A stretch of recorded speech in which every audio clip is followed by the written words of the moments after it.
Good afternoon, everyone. I have just a few things at the top, and then I'll be happy to take your questions.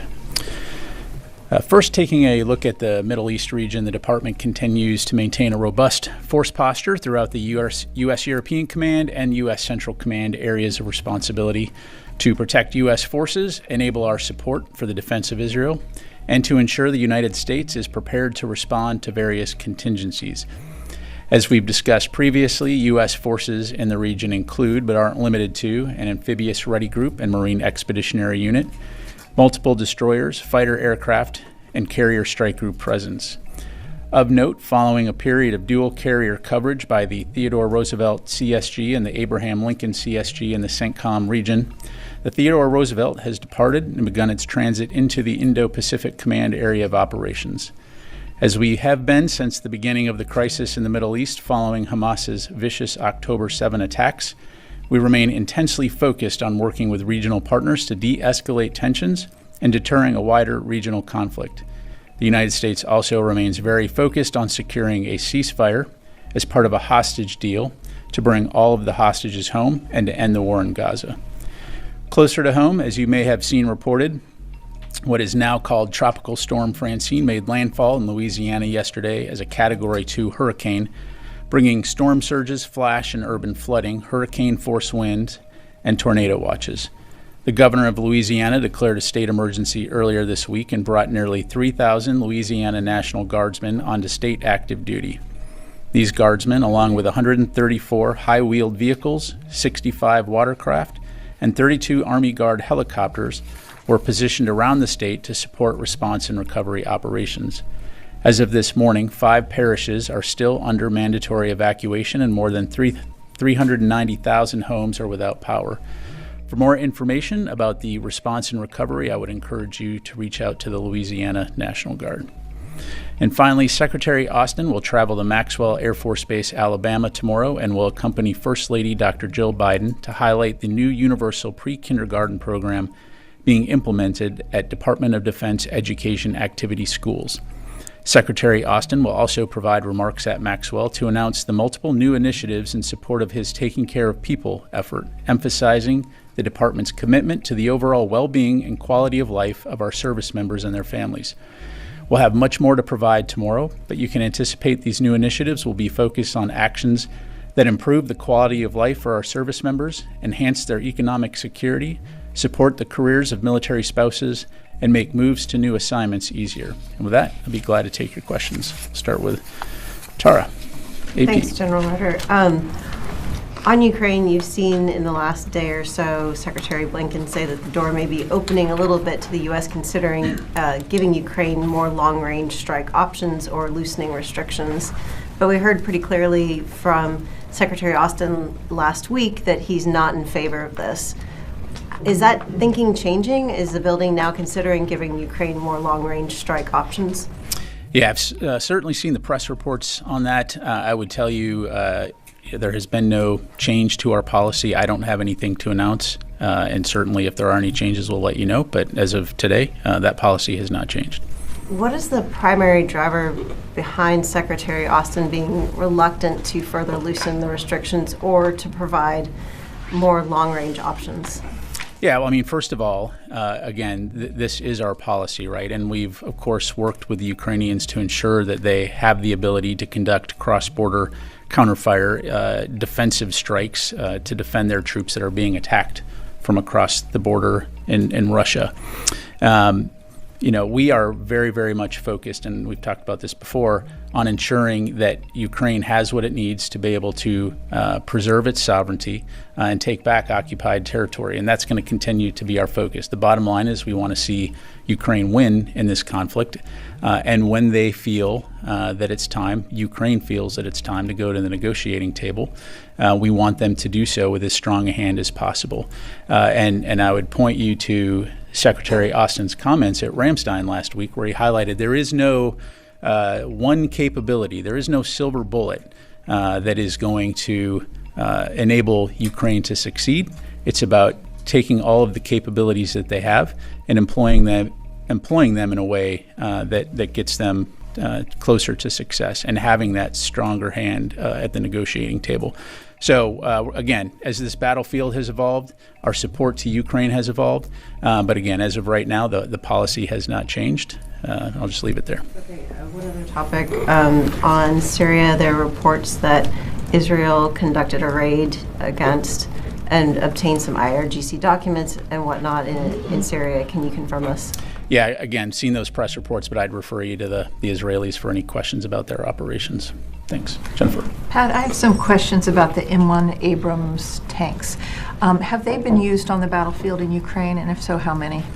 Thanks, Jennifer. I'd refer you to them to talk about where and if they've employed those capabilities. I mean, as you know, we've obviously provided them, helped train them, and provide some remote maintenance capability. But as far as where and if they've employed them, I'd refer you to them. And do the Ukrainians have permission to use them across the border in Kursk?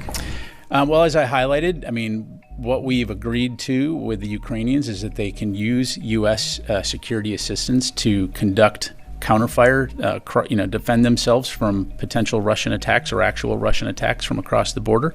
But when it comes to the capabilities that they're employing, I'd refer you to them. And overall, are they making a difference? There was a lot of debate at the time when they were being approved. Are the M1 Abrams tanks making a difference? Well, again, I'd kind of take a step back and say, first of all, that's a question that the Ukrainians would have to answer. I would tell you again, though, that it's not about one singular capability. It's about how you take all of the capabilities, whether it be air defense, armor, artillery, and training, and combine all those together to create capabilities that support your strategic and operational objectives. And so certainly we've seen the Ukrainians fight very courageously, very creatively, there's no reason to think that things are going to change in that regard anytime soon. And separately, on the Hill yesterday, there was a heated hearing on U.S. chips, supercomputer chips that have ended up making their way into Russian weapons. Senator Blumenthal hosted the hearing, and 4 technology companies, including Intel and Texas Instruments, were brought before the hearing. Why? First of all, is the Department of Defense concerned about American technology ending up in Russian weapons still 2.5 years into the war? And what can you do to stop it, and why haven't you been able to stop it? Well, broadly speaking, Jennifer, as you know, there has been an interagency effort to place sanctions on Russia to prevent those kinds of activities from occurring. So I'd refer you to my colleagues at Commerce to talk more about those particular efforts. But that's something that the Department of Defense will continue to work closely with our interagency partners to prevent. Because again, certainly we don't want to see American technologies being used in places like Ukraine against Ukrainian citizens. Thank you. Constantine. Thanks, Pat. The USS Roosevelt, you mentioned she's chopped into the Indo Pacific. Is it safe to say that she is on her way home? Are you able to say whether she's returning home? As a matter of policy, Constantine, we're not going to talk about future deployment timelines. It's going to the Indo Pacific AOR, and I'll just leave it there. And just one quick follow-up. Are there any plans or conversations to have a 2-carrier presence in CENTCOM to replace the TR? I don't have anything to announce right now. Again, the amazing thing about the U.S. military is our ability to surge and provide forces wherever we need to. But as I highlighted at the top, we have a significant amount of capability in the U.S. Central Command and U.S. European Command areas of responsibility. Let me go to this side of the room. Yes, sir. Thank you very much, General. Recently, the United States and Greek Cypriots have signed a bilateral defense agreement, and Turkish foreign and defense ministries have, quote, strongly condemned, unquote, the signing of this agreement. The US has historically taken a neutral and impartial position on the island. Would you now say that the US has done away with their impartiality? I appreciate the question. I'd have to refer you to State Department to discuss the diplomatic discussions on that. But the Department of Defense has signed this agreement, and the Assistant Secretary was there this week. So what does it say from a military perspective, from the DoD perspective, that this was signed? And how does it change the U.S. military presence in that region. It's Yeah. just basically US base right now. I'll tell you what, let me take your question and we'll come back to you on that. Thanks. Ellie. How much money is left from the supplemental for the presidential drawdown, and does that money expire at the end of the month? Yeah, thanks, Ellie. So broadly speaking, it's important to remember that when we talk about presidential drawdown authority, it's exactly that. It's the authority to spend monies within the DoD budget and the supplemental. And so at the end of the fiscal year, those authorities would expire. And so right now, we're continuing to work with Congress to see about getting those authorities extended to enable us to continue to draw down packages. And so in the meantime, you're going to continue to see drawdown packages, but we'll have much more to provide on that in the near future. Is it $6 billion? Let me take that question. Janie. Thank you, General. Two questions, North Korea and Russia. First question, following North Korea's continued garbage balloon provocations, it launched multiple short-range ballistic missiles into the East Coast early yesterday, the day after the U.S. presidential debate.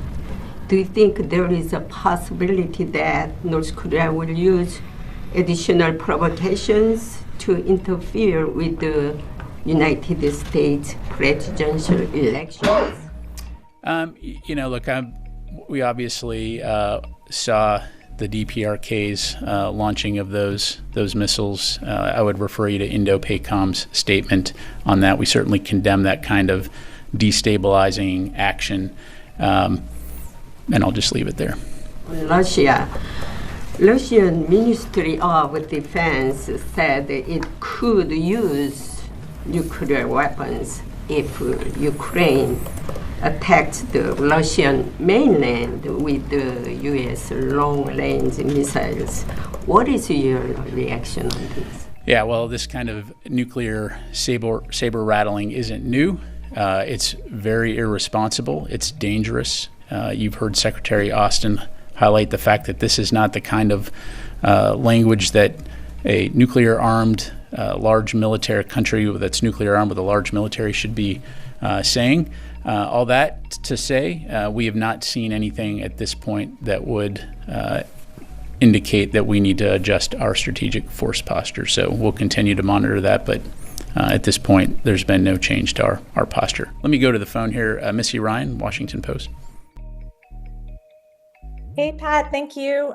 Just going to ask you a question you've been asked previously in the past week about Iraq and the statements by the Iraqi government about the apparent agreement to withdraw U.S. forces over the next 2 years.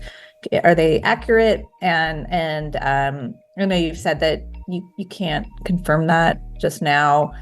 Can you, number one, is that still the case? And number two, can you talk about what has been agreed to in principle? Is it accurate to say that the U.S. and Iraq have agreed in principle to withdraw all U.S. forces? Is just a question of when and how? That's my understanding. Just want to make sure that that's correct. Yeah, thanks, Missy. So yes, to answer your question with your question, I don't have anything new to announce. As we've highlighted, we have been discussing with our Iraqi partners what the transition from the global coalition in Iraq, what that transition would look like to an enduring bilateral security partnership between the U.S. and Iraq would look like. Again, we'll keep you fully informed when we have something to announce, but as of right now, I do not have any updates to provide. Thank you. Let me go to JJ Green, WTOP. General, thank you.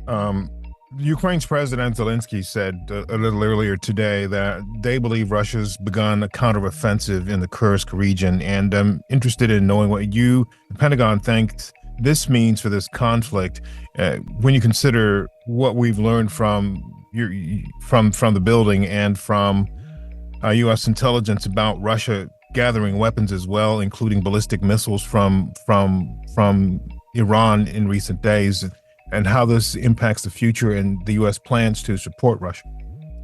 Yeah, thanks, JJ. What we have seen is Russian units beginning to try to conduct some type of counter-offensive in the Kursk region. At this stage, I would say that it's marginal, but something obviously that we're keeping an eye on. And then, I'm sorry, the second part of your question. Just how the building might view this activity, what you just mentioned, what you've seen in the context of getting these weapons, which we were told this week the U.S. has proof of from Iran, the ballistic missiles, and there are other plans to try to essentially attack Ukraine's energy infrastructure as winter comes. Sure. So first of all, with the caveat that I'm not going to discuss intelligence from the podium here, nor am I going to provide a daily update on Russian employment of various capabilities. As of right now, we have not seen them employ those Iranian missiles yet, although one can expect that they would in the relatively near future. But again, if you take a step back here in terms of what we're focused on, it's on enabling Russia to defend its sovereignty and deter future Russian aggression. So both urgent needs and long-term needs. And as we go into the winter, making sure that they have the capabilities from an air defense standpoint to protect critical infrastructure like energy infrastructure, which we know the Russians are targeting, but also at the same time that they have the capability they need on the front lines like armor and artillery, ammunition, to be able to check any type of Russian operations, for example, near Pokrovsk, and elsewhere in the battlefield, to include in the Kursk region. So it'll ultimately be up to the Ukrainians as they design their campaign plans on how they're going to employ those forces. But certainly our focus is on ensuring that they win and that they have the upper hand when and if they decide they want to go to the negotiating table. Let me go to Howard Altman. Hey, thanks, Pat. I want to drill down a little further on Ty's question about the Israeli raid in Syria. Did the Israelis inform the U.S. either before or after that raid that was being conducted? And given that they are a CENTCOM member and also receive a great deal of U.S. aid, should they inform the U.S. either before or after this raid took place? Thanks, Howard. Again, I mean, I've seen that press reporting, but for any questions as it relates to any Israeli operations, I'm really just going to have to refer you to them. I just don't have anything to provide on that. Let me come back to the room. Yes, sir. Hi, for Daniele Compagangelo for the Italian television. Thank you, General, for taking the question. I have a question regarding the strike of the Israeli on the school in Gaza a few hours ago. Okay. There was some reports, we read in Europe some report about France and Germany and the Great Britain deciding to provide less weapons from now on to Israel because of this fact that keep happening. What is the position of the U.S. in light, from the military perspective, in light of what just happened? If you have anything to say. Sure. So a few things. So first of all, I don't have any information to provide on the particular strikes that you're referencing, other than to say that from the very beginning of Israel's operations, we've been very clear about the importance of taking civilian safety into account, both from a planning and operations standpoint, and both publicly and privately. And I would point you to Secretary Austin's public comments and to the readouts that we've issued. This is a topic of frequent discussion between him and his Israeli counterpart. The bottom line is we believe that Israel has both a strategic and a moral imperative in terms of protecting civilians. I will also highlight, though, that there is culpability on the side of Hamas in terms of their techniques, and procedures of embedding their operations within civilian infrastructure to include schools, hospitals, mosques. We just recently saw, when they executed 6 hostages in their tunnel network underneath Gaza, the extensive amount of infrastructure, money, resources that they've spent on building this massive tunnel network, which is approximately the size of New York City. And instead of using those funds and using those resources to help the Palestinian people, they've instead created a tunnel network to conduct combat ops from. This is the challenge that Israel is up against. We do not want to see any civilians killed in this conflict, whether they be Palestinian or Israeli, and we'll continue to work towards that. This is why a ceasefire deal is absolutely essential now, and getting all of the hostages released immediately is so important, and we'll continue to work towards that. Thank you. Tony? A couple questions. Does the fact that the United States now has a one carrier presence in the Middle East, the AO Middle East, the normal presence, by the way, is that an indication that you feel that the temperature between Iran and Israel has dropped and the threat from Iran to Israel is less than it was a month ago? Well, what I would say, Tony, just like I highlighted at the top, we are going to take any potential threats very seriously. And again, Iran has indicated that they want to retaliate against Israel. And so we're going to continue to take that threat very seriously. And we're going to continue to maintain a robust presence in the Central Command and European Command AORs. And so that's not going to change, and we're going to, again, maintain, as we always have, the ability to surge forces or capabilities anywhere in the world we need them, when we need them. What's the rationale for moving the carrier group then back to the Indo Pacific? Well, I mean, again, broadly speaking, when you look at fleet management, you've got to take into account things like the readiness of our various ships, aircraft, and so that's always going to be something that's worked into the calculus, and so you're going to always see things coming and going out of the theater based on those kinds of considerations. But also, as we demonstrated, we have the ability to provide dual coverage should we need to do that. Can I ask you a question on the continuing resolution that the Secretary warned about the other day? Sure. You've lived under this umbrella for a number of years. What stake does the individual sailor, soldier, airman, and space cadet person have in the fight? Will they not be paid over a continuing resolution period, or is it a question of them not getting raises? I mean, what is their individual stake, if you can clear that out? Yeah, so first of all, in the event of a continuing resolution, military members will get paid. I mean, that is a legal requirement from the Congress that they will get paid. But I think it's important to highlight, because there are no funds available, and because the baseline budget would not change, that would force us to offset the costs of these well-deserved pay raises, and it would cut into other programs and accounts at potentially damaging levels. And so, again, we would encourage the Congress to pass a budget, but the bottom line is military members and our civilians will get paid. But their salaries then would be offset, the other accounts would be offset to pay for their continuing salaries, like procurement and O&M. That's research. correct. That's correct. Okay, thanks. Thanks. Chris. Thanks, Pat. You've highlighted the threat of these short-range ballistic missiles provided by Iran.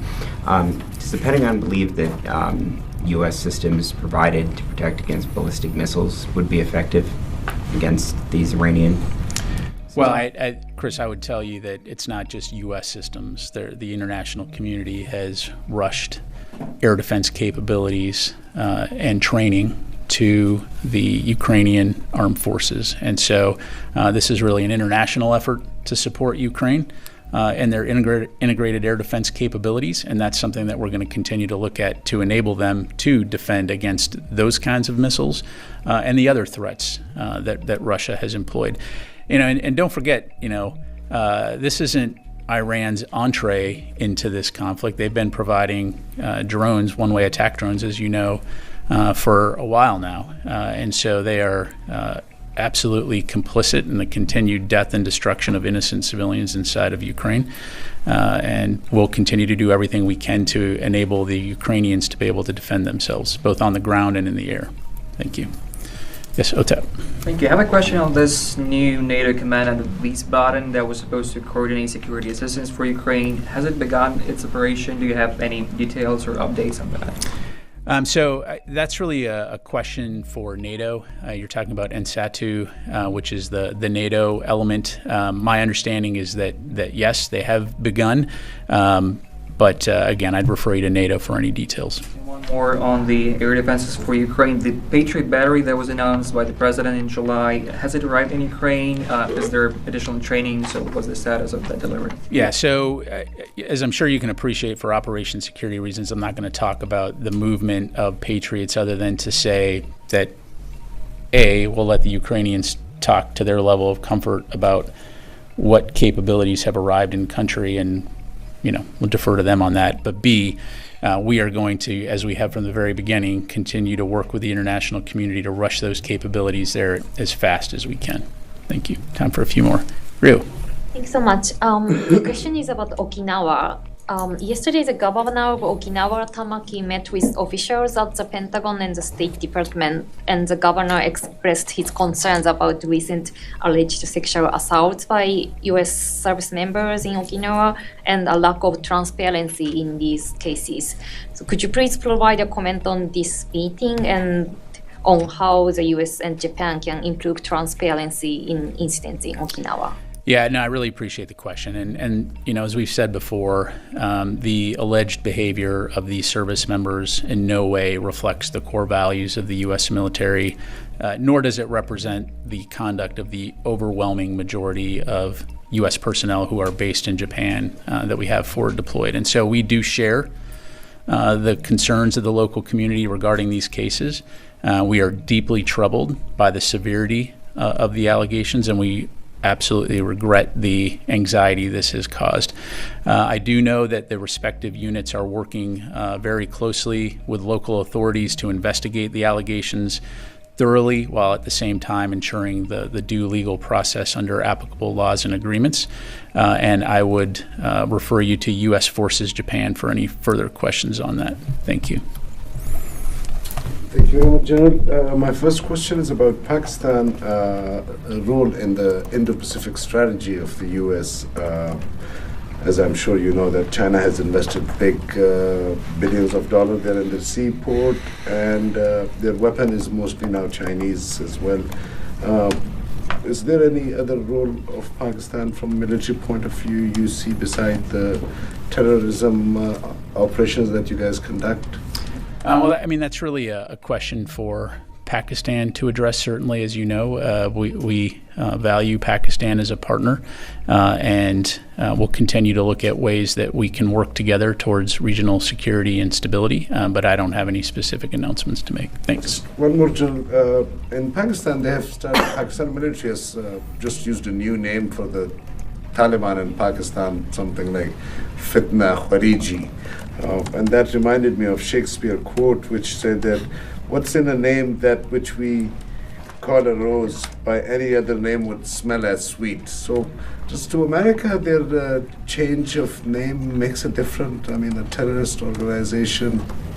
What else? Yeah, I mean, that's really, again, a question for the Pakistani government to address. I'm not going to get into what's really a domestic decision on terminology, but okay. Last question, yes, sir. Thank you so much, General. Can you provide us some details about the Pentagon delegation that talks with Chinese? The details, I'm sorry, in the... The delegation from the Pentagon is going to hold a meeting with the Chinese partners in China. So that's what Pentagon's website says. Are you talking about the Zhejiang Forum? Yes. Okay. Yes, we did send a representative. We responded to an invitation from the PRC. And so, yes, we did. And we've done that in the past as well. So is there any indications that the tension is going to be like before that in some certain points many people were talking about a possible war or something, or a cyber war between the United States and China over Taiwan. So do you think that is not a high possibility anymore?